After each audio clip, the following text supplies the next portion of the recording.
Hi everybody, welcome to the latest edition of the Hessworld Podcast. I'm absolutely delighted today to have as my guest Jane Gambarini. Now Jane Gambarini, she doesn't mind me saying this, but this is Jane Gambarini, who was probably one of the most talented people that worked for me during my time at HP. Certainly one of the very most talented women, but why should I draw that particular distinction? I gave Jane her first management job. Somebody who I thought was destined for the top of that the corporate tree. But Jane's had an interesting story. She went from HP in the UK to HP in Dubai. She followed her partner out to, I can't remember if it was Jane's partner or husband at the time, out to Dubai, worked for Microsoft in Dubai, and then became a full-time mum for, I think, about 8 years, and put her career on hold. During that time, she was diagnosed with multiple sclerosis, something that I didn't even know about until fairly recently. She went through a divorce and then came back to the UK and has started a new career, which unsurprisingly she's been incredibly successful at around the world of Pilates.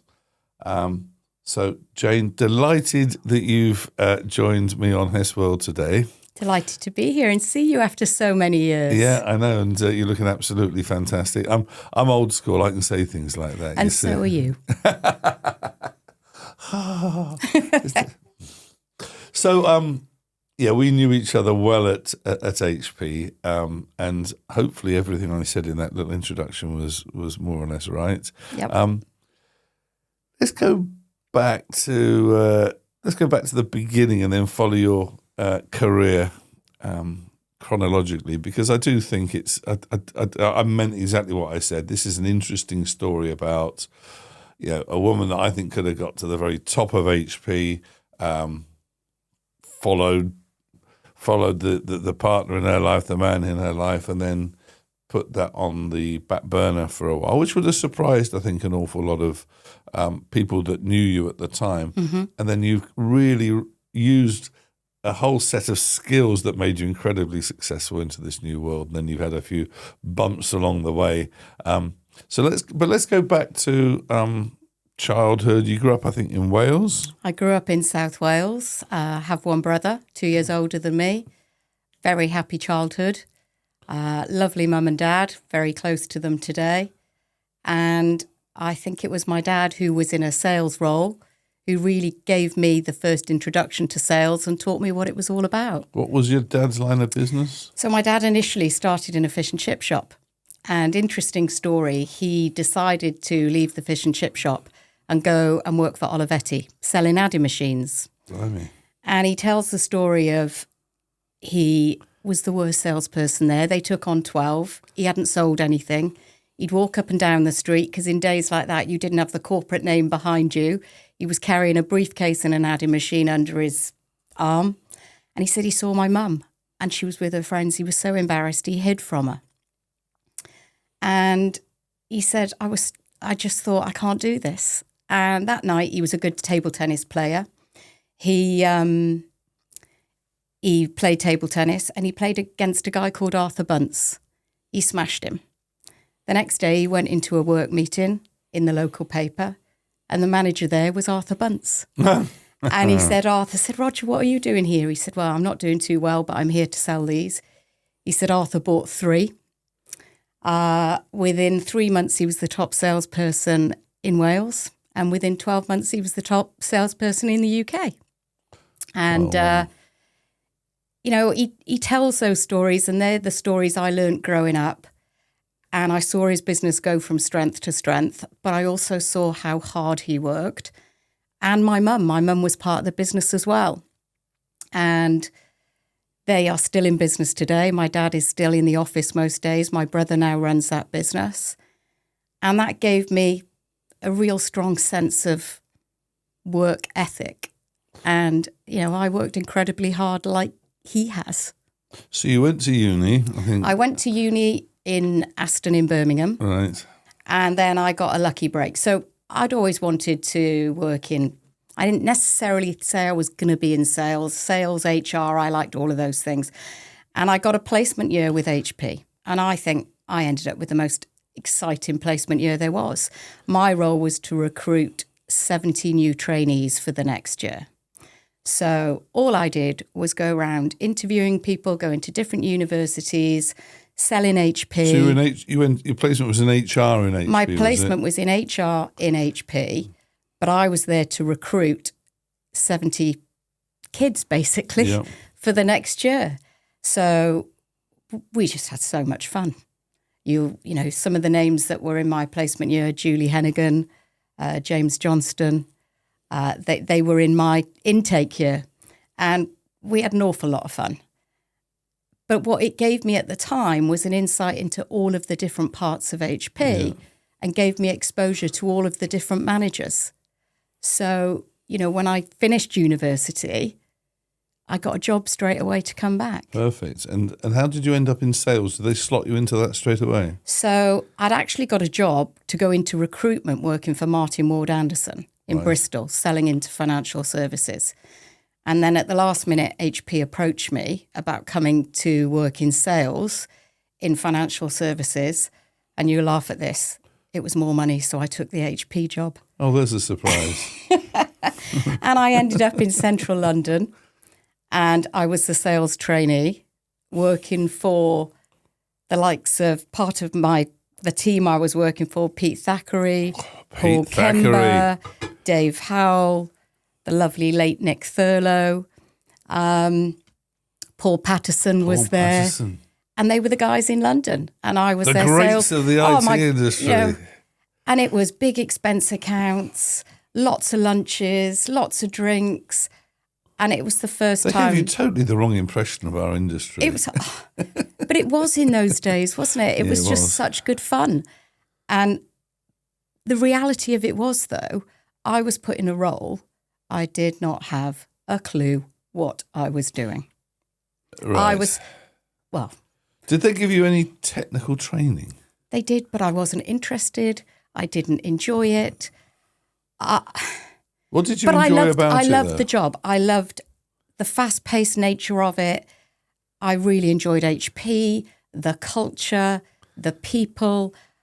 I loved the sales process. Yeah. So I learned early on it was about building relationships with people, building trust, and having the right people working with you to pick on the bits that you couldn't do. So I was very consciously incompetent.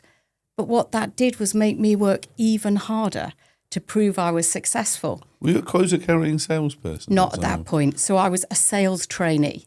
So I went through the proper formal sales training process that HP gave, which I still say was one of the best you could have ever have been put through.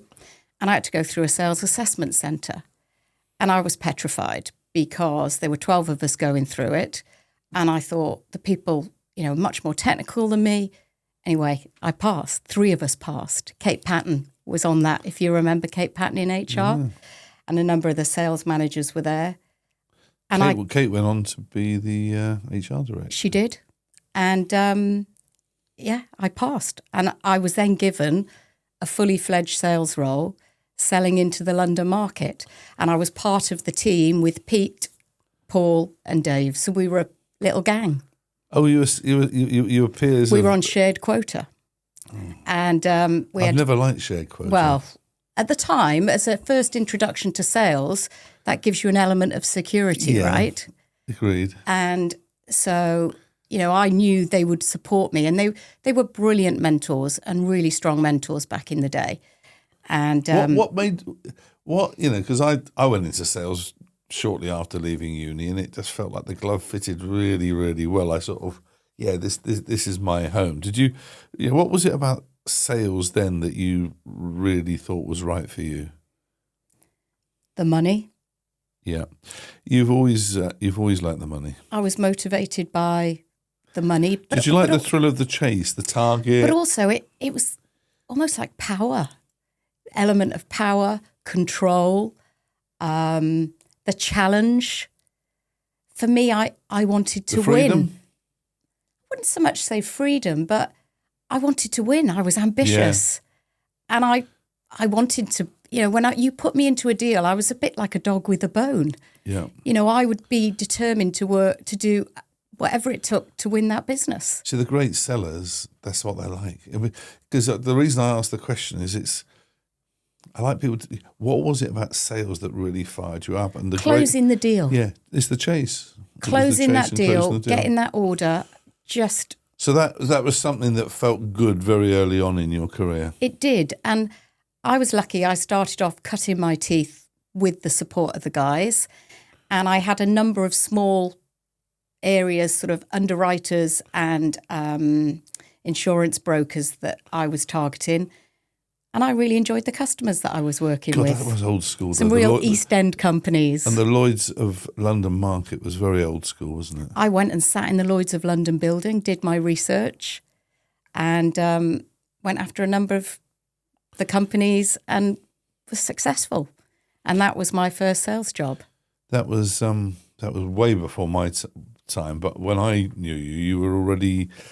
I think you had a bunch of retail customers. Well, that was after the because I came in, I hadn't been in Compact long. I'd been in 6 months, and then HP came along and bought Compact. And by the way, before we go there, what did you think of that merger? What did you think of Compact? Can I be honest? Yeah. I thought you were all a bit grubby. If I'm perfectly honest, I sort of all went a little bit, that sort of go a little bit snobby. I felt HP where we were a bit more sophisticated. Yeah. We were a bit more upper class, am I allowed to say? Yeah. And I thought you were a bunch of wide boys. Yeah, good. I mean... I'll be the first to say I was very wrong. Well, I think that's... Because I almost felt like I like Compact in the short period of time I was there, but it was very, very different culture to HP. HP did think they were a bit of a cut above. They did think they were brighter, smarter, more sophisticated, and that Compact were full of boy racers. And you probably were right, actually. But some very good people. Oh, fantastic! And some great people that I ended up working with, you included. Yeah, and HP was a much more established, slightly more bureaucratic company, actually. Yes. Compact was still still had a bit of a startup mentality. I'll tell you one of the things that really struck me when HP came along was you had job levels. I mean, Compact didn't have job levels. Nobody in Compact knew about their job level. Nobody cared. But HP was, so HP was sort of worried about, well, where would they fit in? Where would they fit in? Were you an S1 or an S4? And I remember thinking, because I'd been in a startup before that. I'd been in, and so I'd had enough of corporate, to be honest. I thought, oh no, all this stuff, and it was painful. It was very different. But you know what? I think it worked out okay, don't you? It did work out okay. And like I say, you gave me my first management job. One of my better decisions, that was. But you were looking after retail customers, I think. So I think, again, what became apparent to me was I didn't have the technical background. So for me, I felt I needed to find somewhere that I could relate to the customers I was selling to. And an opportunity in retail came up. Luxury brands. And here I go. It was Harrods, The Body Shop, River Island, New Look. And, you laugh about the luxury brands. Yes, I loved walking into Harrods. But actually, when you go behind the scenes in Harrods and see the IT department, it really is not. Hey, was Al Fayed running it at the time? Al Fayed, I saw him in the store as I was with the CIO. And so, yes, he was there. And maybe we shouldn't go any further. No, on we that won't. subject. We won't go there. He did give me a little wink in the store. You were the one of the lucky ones. That was all it went to. Exactly. No, yeah. I ended up in retail, and again, I felt passionate about the industry I was selling to. So for me, I think what I hopefully did was quite smart. Was I found my niche in what suited me. Because I didn't have the technical background. So I used to pull in the right people to support me, but at least I could go and talk to those customers.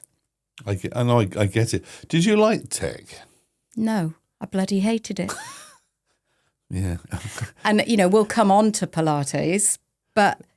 You hated... So yeah, it's interesting because I don't think you're alone in that. I think there are an awful lot of people. Maybe it's a bit different now because in many respects, I think it's become a little bit more it's a bit more geeky, a bit more technical. Maybe now, but a lot of the people that basically I grew up with in the industry weren't particularly in love with the tech, but they loved the business. I loved HP. You could have cut me down the middle. It would have said HP in the middle. I was incredibly loyal to HP. And they were very good to me. If I think back to, the Jane Gambarini back in those days, I think you were incredibly competent. You were smart. You were tough, and we can talk about that. I think you were tough, but you knew how to have fun, and you were ambitious. Yeah, I thought you were very, very driven. Interesting you talk about that particular group of retail customers, because I think it speaks volumes, because those customers must have felt that you were interested in their businesses. So it just shows you that actually it's not necessarily about what you're selling, it's how you connect with them as clients. It's all about relationships, isn't it? And I take that through into every aspect of my job and my personal life. And it's about building those trusted relationships. And I'm still in contact with a number of those people, the number of those customers that I sold to. And I did build excellent relationships with them, and I enjoyed working with them. You might not remember, I took them all to New York. Do you remember? I got you to agree to funding the big retail show all the in big January. Retail shows in January, and we took them all to New York with Oracle and Microsoft. But you can mix it as well, because I've got one particular story I want to bring up that will embarrass you. But you were prepared to mix it with customers. You could be uber professional, but you'd also, professionally socialize into the evenings, and you'd have fun and have fun. That was a lovely combo. That was how business was done, as far as I was concerned. Yes, you were professional and you've got your HP hat on, but that doesn't mean you can't be yourself. And I was very much myself. I had nothing to hide. It was a very alpha male world, though, wasn't it? And I always found that the successful women back then were very comfortable in that world. They knew how to handle it. Yeah. It was one of those, and I wouldn't play a female card, but I was the only female on your management, sales female manager on your team. But that did not faze me. All of the people I sold to, typically, especially in financial services in London, were male. Yeah. And I was always quite a feisty little thing, really. For somebody who's only 5'2", I had a lot of self-confidence. Yeah. Often, of course, you get times where you lose that confidence, but I thought I was quite good at putting a face on it and just got on with it. And, in your management meetings, you just take the banter and off you go, don't you? Yeah. I could turn into a bloke just as much as the rest of them when I wanted to. Yeah, I felt that. I never felt I had to particularly tiptoe around things with you. And I wouldn't want you to. No. Well, I suppose the best example. Let's talk about the Body Shop. Yeah. My favourite deal of all time. Yeah, and that's when you pulled me into that deal. But I was blown away by your approach to that deal, and it was highly competitive. We weren't, I think, in there. I think IBM were the incumbents. Yep, IBM and Sun. And they were looking for a new platform for their SAP. Yeah, and we had this.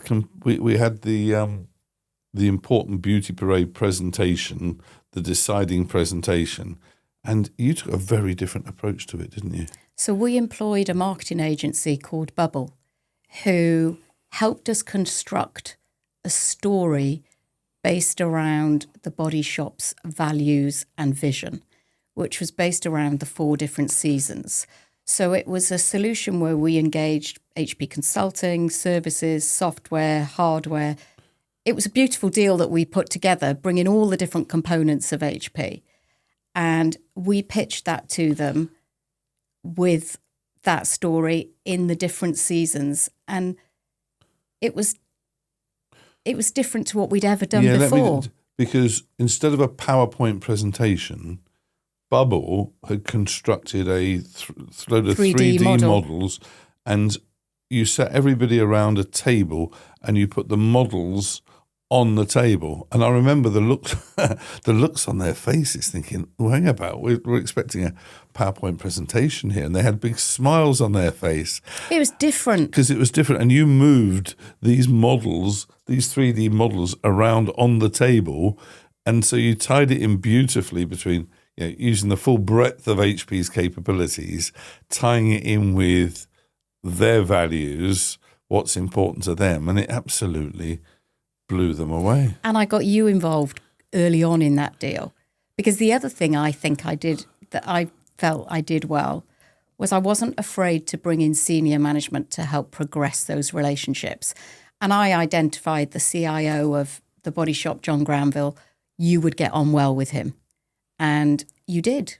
We're both still in touch with him today. We're both still, it's a lovely man, John. And because I lived down in Brighton, and he was actually, I think he'd just gone through a separation, so he was living on his own down in Brighton Marina. And you said, Martin, could you make sure you go out and meet him for drinks and dinner? And I did. And by the way, I think that's a really, really good point you're making. So great sellers use all the resources in the company, they can, including their boss, including their boss's boss, including the chief executive. You move the chess pieces around. I'm just a chess piece, and you knew how to play that brilliantly. But also that, to me, included not just selling upward, but also in terms of the technical people. Because I was very aware that I didn't have those technical skills, I had the best technical person out there working as part of my team, Krista Pledge. And I bumped into Chris bizarrely in New York last year. And I met his wife for the first time, and she said, "You're the second wife." She said, "You spent so much time with my husband." And we did. We travelled the breadth and depth of the country, going to different customers, working together. And it was people like Chris that were my support that fitted the bit that I couldn't do. And there was a huge, again, we talk about trust, there was a huge amount of trust between the two of us. Yeah, and I think you built great followership in people as well. But there was now we're mentioning the Body Shop. Do you remember when we went to the Body Shop? It was their annual fundraising ball. Do. We sponsored it. We sponsored it, and yep. We were there with John Granville and his. I think we were on his table, weren't we? On his table, and I remember Anita Roddick, bless her, was pissed, wasn't she? Yes, on the dance floor. On the dance floor, and they started throwing frozen Mars bars around. It was absolutely. That wasn't you and I. No, it wasn't you and I. No, we were trying to behave ourselves. And I remember one Mars bar hit my wife on the head, and she came up with this huge Tom and Jerry lump on her head, which didn't go with a lovely ball gown. But as we were all getting more and more pissed, and we got to the end of the evening, I think it was. It wasn't my idea. It wasn't mine. I think it was John or John's partner's idea. Let's go to Stringfellows, which for those of you who don't know, Stringfellows is a they're referred to as gentlemen's clubs. I mean, it's still around, isn't it? Yeah, and you shouldn't admit that. No, you shouldn't admit it. So, by the way, this was the client wanted to go there. So Jane, I was very reluctant, being a sort of a bit of a Boy Scout. Jane says he took a lot of dragging. Jane said, "Come on, let's go." So my poor wife, my lovely poor wife. I said, "Oh, come on, Joe, we're going to a nightclub." That was my sales pitch, and I'll never forget that night. And yeah, my poor old wife spent the whole looking at the ceiling. I mean, she'd never seen so many front bottoms in her life. I'll never forget the night when one of those girls went up to Joe to give her a lap dance, and Joe's eyes was just towards the ceiling all night. What a bastard I was putting her through that. But I did it because we needed to do it. We needed to do it for the deal, and actually we'd won the deal at that point. Yeah, so we haven't got that as an excuse. But I suppose we had a good time. We had a good time, and that's that's the sort of world it was, and when was that? It was 20 years ago. The sort of world that I tell you, I was 23 years old. My first sales job. You weren't 23 when you went there. No, not there. And I took a customer to Wimbledon. Right. And I won't say who the customer is. And it was the CIO was probably in his 50s at the time. I was in my early 20s. And it absolutely chucked it down all day. So we sat down in the tent, hospitality tent all day. And he got drunker and drunker and drunker. And I was willing the day to be over because, there was no tennis. It was painful. And at the end of the day, we got up to leave. He put his hands on my shoulders and he looked at me and he went, "All I need now, Jane, is a bit of sex." Christ. And, you learn to toughen up in those sorts of environments. And your reaction at that I told him moment? to fuck off. You see, you were destined for the top, 23-year-old. I mean, but this was the world. That was the world it was, but I just got on with it and I wasn't fazed by it. Maybe it was you having a brother and a sort of salesy sort of dad. I don't know, but, a lot of... I was made of tough stuff when it came to things like that. You were made of tough stuff. And that I thought it was funny. Yeah, and that was... Yeah, I didn't get my knickers in a twist over it. You would have either have said, "This isn't for me. I don't want this world," or "I can deal with this." I couldn't wait to get back to the guys the next day in the office and tell them. They were like, "You should have done it." So all these things, I just thought, Jane Gambarini, I forget, I think it was Ian Anderson moved off, and then I thought... Ian Anderson moved off and I was nagging you to give me... I loved the sales role, but I really wanted to be in management. Yeah, and I thought you were very good. You were tough. I think you were. I think you were a natural in that position. What did you find hardest when you went into management? Anything? Well, absolutely. Certainly for me, some of the people in that team were friends of mine. Yeah, because you were peers of them, weren't you? Which is always a difficult one. Getting promoted from your peer group. Suddenly, I had to manage my peers.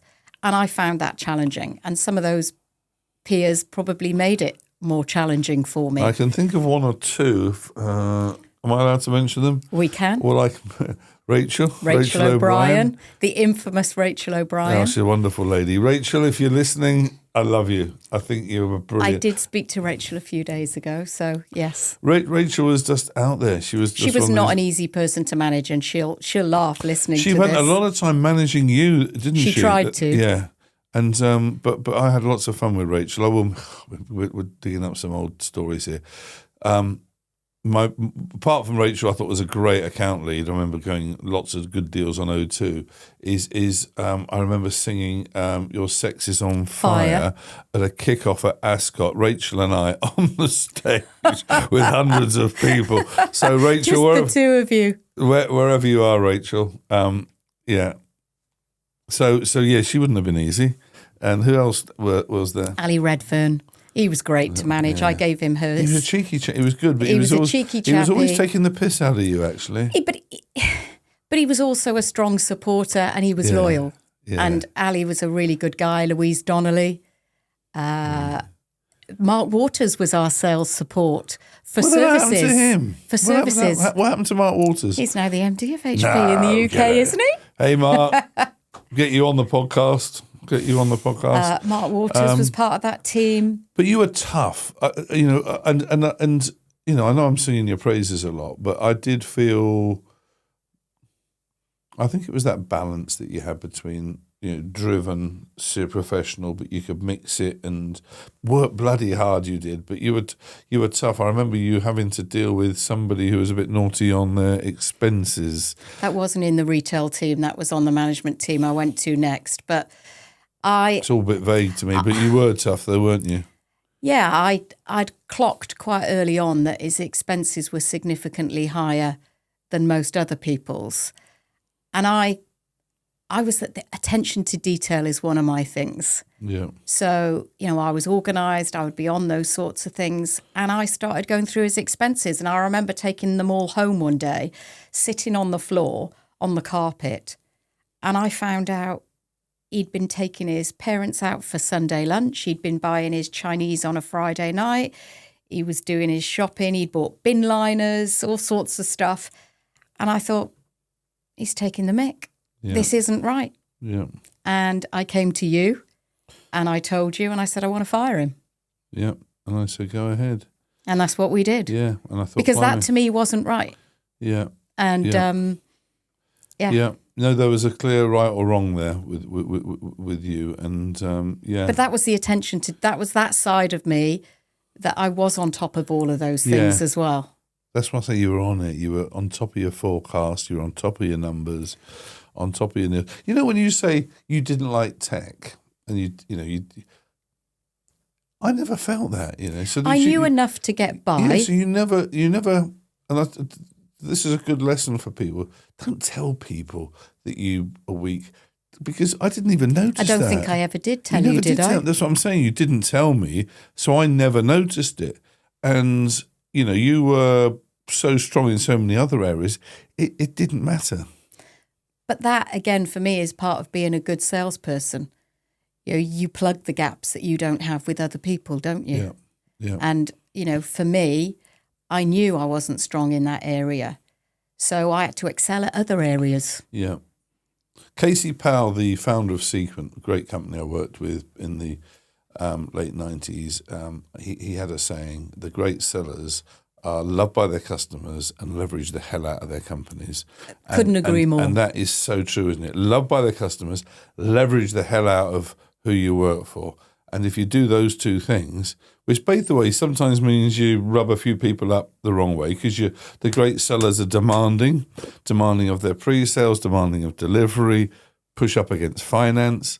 And I do think I was quite demanding, and I was pushy, and I did expect the same commitment that I was giving from the people that worked with me. And, there were probably people that didn't like me for that. But then if they didn't work with me. You weren't in the ball breaker category, though. I don't think you were there. I think you had the... I think because deep down I'm actually quite a nice person. Yeah, I think you... No, because actually I do care. Yeah. And I'm quite a sensitive and emotional person as well. Yeah. So for me, I never wanted to be that female bitch in HP either. I was very supportive of other women. You didn't want to be Meryl Streep in The Devil Loves Prada. Not at all. That wasn't me. No. I didn't want to be that. No, but I'd have a fight. I'd take on a fight with people over certain things. I never forget, I was always up against it with the commercial team, because we were always fighting over accounts. Yeah. And, I'd certainly go into battle. Who was that? Who are you? Come on. Paul Hunter. Paul Hunter. I'm sure Paul Hunter. What happened to Paul Hunter? Where's he got to? I don't know. Only running North American sales. Is he? Yeah, he runs. Yeah, I spoke to Paul a few weeks ago. He runs North. He was Meg's chief of staff, and then, okay, good on him. Yeah, actually, Paul's great. Paul is great. Yeah, actually, that's a good segue, actually, because so I had you down as this woman can go right to the top of the company. You were ambitious enough and talented, and talented enough, and that's what I wanted. Did you? Yeah, I could have seen you absolutely as. So Carly Fiorini was she the CEO? Carly Fiorini was the CEO, and some people didn't have much time for her. For me, I thought she had huge charisma. Yeah. She was the one woman that I thought I aspired to be. She had such presence on stage, and it was during her time that I won Achievers. Andy Ishwood nominated me for Achievers for the Body Shop, and she was the one out in Mexico that was there and made the presentation. Oh, and if there was one person... Was that the one in Cancun? Yes. I went to that one. Did you? Yeah. If there was one person that... Actually, was there more than one in Cancun? I can't remember you being there then. Were you there with... Who was there? Paul Kember was there? I don't know. There. It rained a lot of the time. So no, there was a second one. You might have done a different one. Yeah, okay. But... In Excess, I think, with a band. No. It's a different one. Is it a different one? Anyway, I had her on a pedestal, and for me, she was so ambitious. And if there was one person I would have aspired to be, it would have been her. That's fantastic. I mean, I get that totally. I mean, she was glamorous, capable. She was regal. I mean, I remember she turned up at Wood Street. And she was tiny as well. Was she? I never got that close to her. But I think it was her idea to basically get rid of the Agilisys business and go and acquire Compaq. And do you remember when she turned up at Wood Street? Yes. It was as if she was royalty. It was like royalty, exactly. It was as if she was royalty. So I get the fact that you must have thought, that's who I want to be. Yeah, if I could have been her chief of staff, that would have been my perfect But you job. would have been. I think you were very much chief of staff material for her or a Mark Hurd or probably definitely a Meg Whitman. But you were that would have sort been of person. my job. See, I would have hated that. One, I don't think I would have been good enough to do it. But I hated being number 2, to be honest. It just sort of didn't sit with me. I was just too many rough edges. So what happened then, Jane? So we got this story with sort of building up to this superstar in the making. Then you gave me a job. I went for and I was not a popular choice for this, and I know that. What was this? For the head of the telco team working for you. Do you remember that? Yeah, I do. And did you come across the Darren Thomases of this world? That was a big, remember. Yes, that was a big promotion for me. Mike Tankard was running Vodafone at the time. Adrian Gregory? Mark Payne moved on. And I took Mark Payne's role. Yeah, it didn't include, did it include Vodafone? I can't remember. Yes, it included Vodafone, BT. And I do remember. I was not a popular choice. Right, it's coming back to me now because actually there were more, I think in that group there was probably more seasoned sellers. Very much so. And so so it was, in many respects it was a bit of a step up in terms of the management challenge, wasn't it? Because of the maturity of the sellers you inherited. I think I was about 31, 32 at the time. And you gave me 25 salespeople to manage and a $362 million target. Yeah, you can do it. And big, broad shoulders. You know, I just got on with it. Yeah. And it took me a while, but I hopefully felt I built the trust of those people who work with me and for me. And I enjoyed that role. When you say you don't think you were popular, not popular with who? Because I went up against people who were running some of those big corporate teams going for the job. So the people who were heading up Vodafone PT, they wanted that job as well. And I came across from retail, not having had the experience of working with those big high-end customers, I suppose, and those large corporates. But what you saw in me was the different skills. Yeah, so there you go. I was a backer of top female talent. You were. You know what? In some respects, though, Jane, it almost,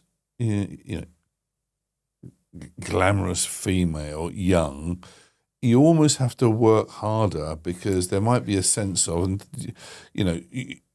But I was always, I know what you're going to say. Because a lot of the people who are being very negative and nasty could actually draw the wrong conclusion as to why you were getting those jobs. But I was very aware of that. So that inspired me to work harder and to prove myself and to prove that I deserved a seat at the table. Yeah. And that was, I guess, what I worked for.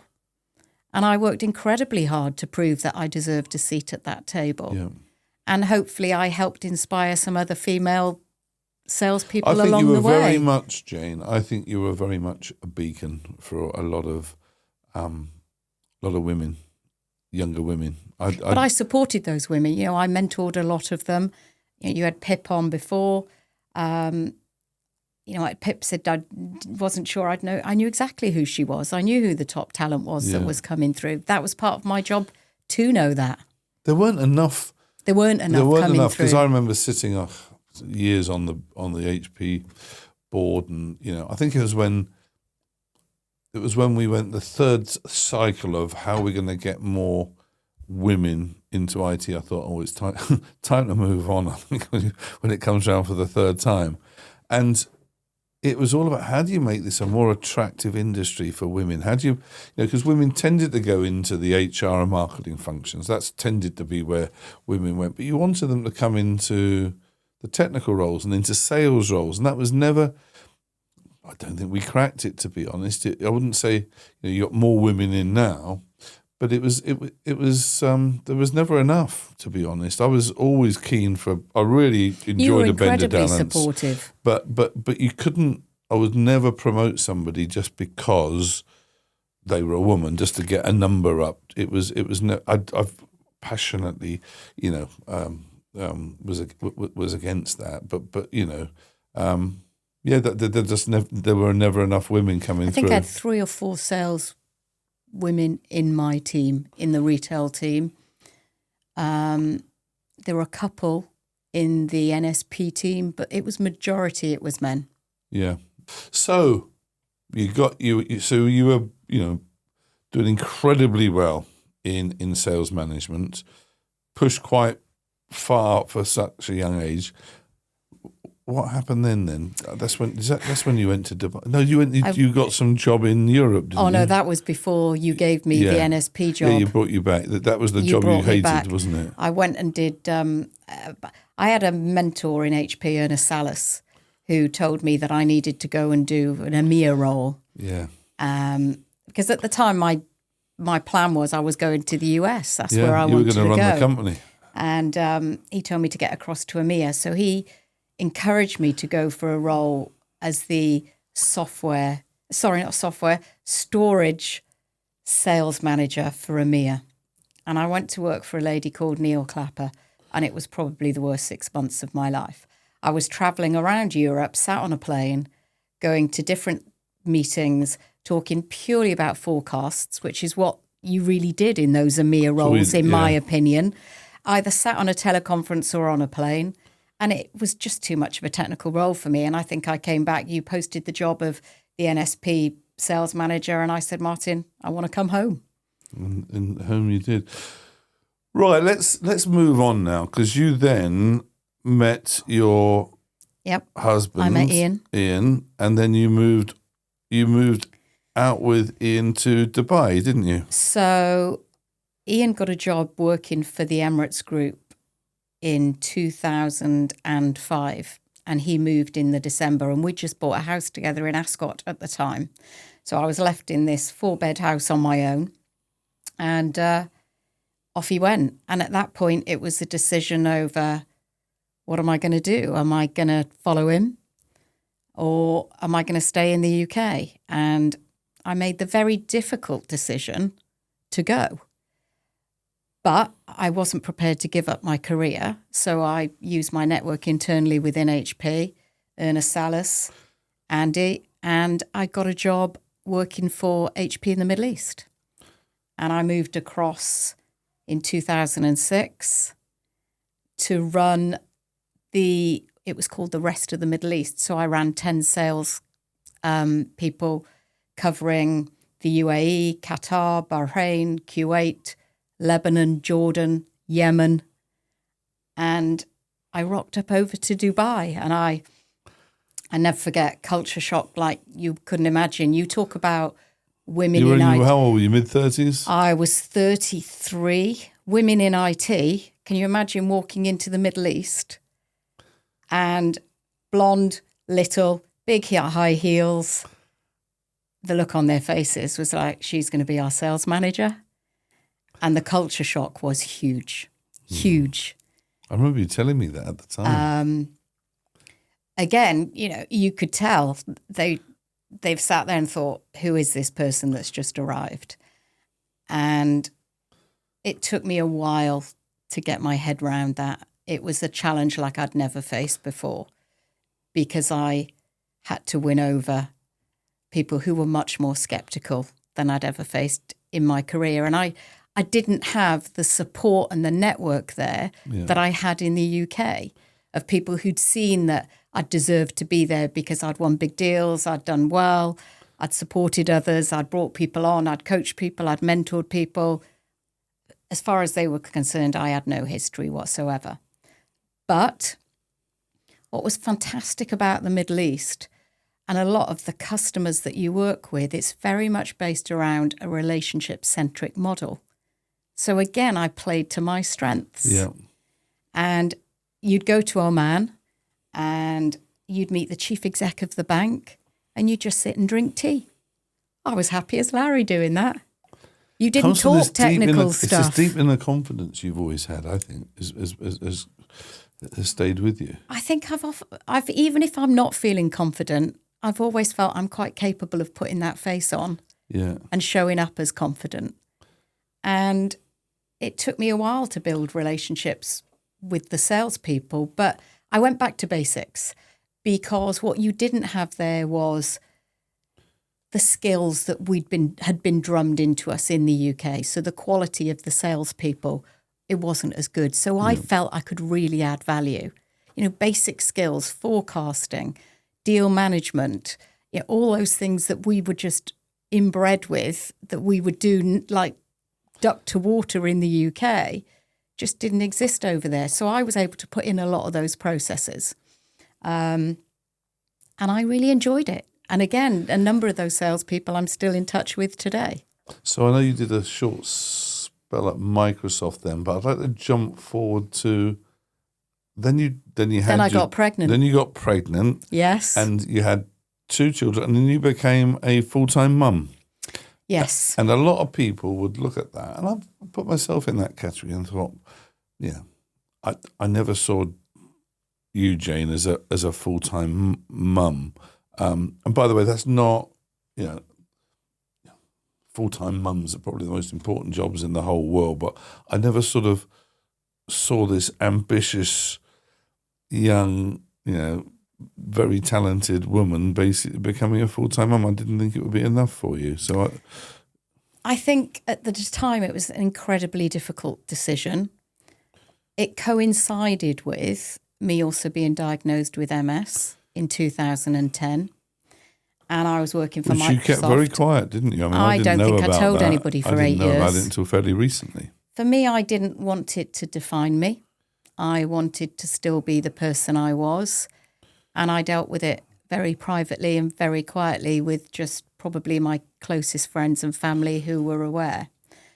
But along with that diagnosis, I was going into the office at Microsoft every day. I'd be in there at 8 o'clock, taking the kids to school, straight into the office. Nobody'd show up till 10 o'clock because that was the Middle East culture. And then I'd be leaving the office at lunchtime, no lunch break, just going home, picking up the kids, taking them home, dumping them with a maid, which was what we had. I'd be rushing back to the office. And at 5:30, I'd be doing the walk of shame as I left the office because they'd all be there till 8 o'clock at night. And I had a husband who ran the largest travel company in the Middle East, an incredibly successful job. And he was traveling every week. And something had to give. I didn't think I was being a good manager in Microsoft. I didn't think I was being a good mother. I didn't think I was being a good wife. And I also wasn't being kind to myself either. And, we discussed it at the time, and Ian's job was bigger than mine. So at that point, we made the decision that it was my career that had to give. And that was not an easy decision. I'd worked hard to get there. Yeah. Yeah. And giving that up was incredibly tough for me. And I think us men sometimes, it was a big sacrifice, wasn't it? Big sacrifice. Yep. And it was, because for me also what was really important was being a role model for my kids. Yeah. My kids have never seen me do that big corporate role. Yeah. I think even now they just think I fanny around doing Pilates all day. They don't appreciate that Mum did actually have a big job. Yeah, I was very good. I was very good at it. So then, so you were a full-time mum in Dubai. So knowing you as I do, Dubai probably would have worked for you, I would have thought. I loved Dubai. I loved the lifestyle. Well, you were you were living it up there. We had a great life. You talk about VIP events. We'd go along and we'd be VVVIP. It was ridiculous. Yeah. It was ridiculous. But I lived there at, I'd say, a time of, it was the real bubble. I think it's very different there today. And we had some great friends and we had a really good time. We did a lot with Emirates. So, Emirates sponsor everything. So we went to every single event that you can imagine, every concert. But I also had to play that role of a corporate wife. And I really enjoyed that.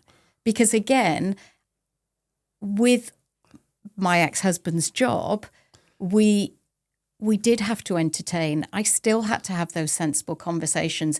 And I think I made a really good corporate wife because you could take me anywhere. I think that's really interesting because you might have been a good corporate wife, but you were still number two to your husband, though, weren't you? Yes. But you see, But at that point, Martin, my kids were the be-all and end-all. They still are. For me, I also wanted to be the best mother that you could possibly be. So that was my job and that was my goal. And at the same time, I was dealing internally with a condition that, as far as I was concerned, I wanted to stay well for my kids. Yes. And that, first that and was foremost... the thing that I didn't appreciate at the time. And you wouldn't have done, and nobody did, because I kept that to myself. Like when I was diagnosed, that was a life-changing moment for me. I stood in a car park in a hospital hyperventilating. I was on my own. The diagnosis came from 24 hours from an MRI scan. I didn't even really know what my MS was. Yeah. And I remember thinking, within a year, I'm going to be in a wheelchair. So I set myself goals. I decided I was going to run the London Marathon. It was on my bucket list. You know, I'd always wanted to do that. And I thought, right, I'm going to prove I'm well. I wanted to take my kids to Disney before I thought I was going to end up in a wheelchair. I wanted to have a horse. So, you know, in my mid-40s, anybody looking in would think I was having some sort of crisis. Inside, I was dealing with something. And that's when I also started Pilates. And careers, and to be honest, corporate career wasn't the most important thing for you anymore. And actually, it reset me completely. Because for me, the most important thing was staying well for my children. And that, first and foremost, the corporate career went out the background. But don't get me wrong, I look back now on my life and I often do think I could have gone all the way. Where could I have gone? What could I have done? How different would my life be? And I can only imagine I'd have ended up in the US. You probably would have done, but then you had, you ended up getting divorced. I did. And that must have been pretty, well, I've never been through a divorce, but I'd imagine it was pretty traumatic, and it ended up with you coming back to the UK. So during COVID, our marriage broke down, and I felt I had a very lonely 6 months over there during COVID. We were isolated. You couldn't even go out in Dubai without a police permit. So they took it incredibly seriously. And I sort of spent the last 6 months of my time in Dubai knowing that my marriage was falling apart, trying to save it, but also knowing that that trust wasn't there anymore and that commitment wasn't there. And I made the very difficult decision to leave that life behind and bring my children back. And even that decision, I don't think anybody really knew I was leaving until the last minute. I came back to the UK, I got everything set up, typical Jane style. Came back, organised everything within a month, rocked back up in Dubai, organised 3 dogs, a horse, 2 kids on a plane, and off we popped. And to start a new life, really. Start a new life. And God, I was distraught. You know, I was leaving behind 15 happy years, some wonderful memories. And I was pretty broken, and I had 2 pretty broken kids as well, if I'm honest. And I turned up home, 47 years old, moved back in with my mum and dad, with three dogs and 2 kids. And, you know, they were incredible. They suddenly took on a very different role. My dad took on the role of a father figure, and my mum was there to look after me. And I'll be forever grateful to them for that. And we rebuilt our life in the UK. And that for me... And sorry, apologies, go on, Jane. No. That for me was probably the biggest challenge I've ever had to face. And you discovered Pilates in Dubai. So what gave you so right up to speed now, you've built a business around Pilates, haven't you, in Wales? Yes. So when I was diagnosed, I started doing Pilates with a good friend of mine who was training to be an instructor. And it's difficult to explain, but within doing Pilates, and specifically reformer Pilates, which is my specialism, I found, I guess, an inner power and just a sense of calm and strength, both physically and mentally. So for me, with my MS, I believe strongly that by doing Pilates, it's never developed. So yes, I have some sensory symptoms, but even my neurologist finds me a complete anomaly because he's like, you read the scan, you should be a lot more unwell than reading the patient. Yeah. It's very much when I teach Pilates now, I read the body in front of me, not what they're telling me. I watch how they move. And, I started Pilates and I loved the way it made me feel. And that was my light bulb moment because I decided to take myself on a training course to learn to be a Pilates instructor, not because I wanted to teach it, but because I wanted to learn for myself. Yeah. And I was sat in a room and it felt like suddenly I feel more passionate about selling this than I've ever felt about selling anything in my life. You must have felt more passionate about selling Superdomes. No, Come I didn't. on. I didn't. And storage systems.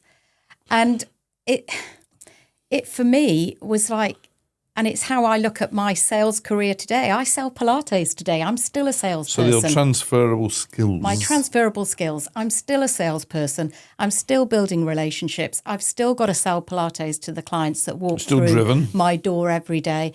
And so I got 92% in my exams. I went back to school. I trained for 2 years and I started teaching in Dubai. So at least when I came back and I had no job, no house, I had to get on with it. And I remember saying I wanted to set up a studio, but God, I was nervous. I just couldn't cope with it failing. And, I'm not used to failing at things. And I remember a good friend just said to her, what if I fail? And she looked at me and she went, a classic quote. She said, but darling, what if you fly?